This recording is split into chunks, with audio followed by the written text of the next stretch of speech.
தமிழ்நாடு இளைஞர் நலன் மற்றும் விளையாட்டுத்துறை அமைச்சர் உதயநிதி ஸ்டாலின் வெளியிட்டுள்ள எக்ஸ் தள பதிவில், கேலோ இந்திய திட்டம் தொடங்கப்பட்டது முதல் ஒவ்வொரு மாநிலத்துக்கும் எவ்வளவு நிதி வழங்கப்பட்டுள்ளது என ஒன்றிய விளையாட்டு மற்றும் இளைஞர் நலத்துறை அமைச்சர் மன்சுக் மாண்டவியா வெளியிட்டுள்ள புள்ளி விவரம் ஓர வஞ்சனையின் மொத்த வடிவம்தான் ஒன்றிய பாஜக அரசு என்பதற்கான சான்றாக உள்ளது. கடந்த 7 ஆண்டுகளில் பாஜக ஆளும் உத்தரப்பிரதேசத்துக்கும் குஜராத்துக்கும் தலா ரூபாய் 400 கோடிக்கு மேல் தந்து தாராளம் காட்டியிருக்கிற ஒன்றிய அரசு தமிழ்நாட்டுக்கு வெறும் ரூபாய் 20 கோடியை மட்டுமே ஒதுக்கீடு செய்துள்ளது. உலக செஸ் போட்டி, ஆசிய ஆண்கள் ஹாக்கி சாம்பியன்ஷிப், தேசிய சீனியர் ஆடவர் ஹாக்கி சாம்பியன்ஷிப், ஸ்குவாஷ் உலக கோப்பை, கேலோ இந்திய இளைஞர் விளையாட்டு 2023 என பல்வேறு சர்வதேச மற்றும் தேசிய அளவிலான போட்டிகளை தமிழ்நாட்டில் நடத்தியிருக்கிறோம். சர்வதேச அரங்கில் இந்திய விளையாட்டுத் துறையின் முகமாக தமிழ்நாடு மாறி வருகிறது. விளையாட்டுத் துறையில் இத்தனை ஆக்கப்பூர்வமாக செயல்படும் தமிழ்நாட்டுக்கு வெறும் ரூபாய் 20 கோடியை மட்டுமே ஒதுக்கியிருப்பதை நம் மக்கள் ஒருபோதும் ஏற்க மாட்டார்கள். இது தமிழ்நாட்டு விளையாட்டு வீரர்களுக்கு இழைக்கப்படும் மாபெரும் அநீதி.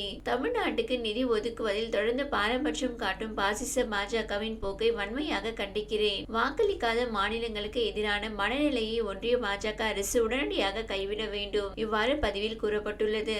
நிதி ஒதுக்குவதில் இந்த பாகுபாடு பெரும்பாலும் இருக்கிறது. அண்மையில் நடந்த பட்ஜெட் கூட்டத்தொடரில் கூட தனது ஆட்சியை தக்க வைத்துக் கொள்ள பாஜக கூட்டணி கட்சிகளான பீகார், ஆந்திராவுக்கு நிதியை வாரி வழங்கியது. அதேபோல் தமிழ்நாடு உள்ளிட்ட பாஜக ஆளாத மாநிலங்கள் பெயர் கூட இடம்பெறவில்லை. இது பல விஷயங்களில் நடந்துள்ள நிலையில் தற்போது விளையாட்டுத் துறையிலும் அரங்கேறியுள்ளது அம்பலமாக்கியுள்ளது.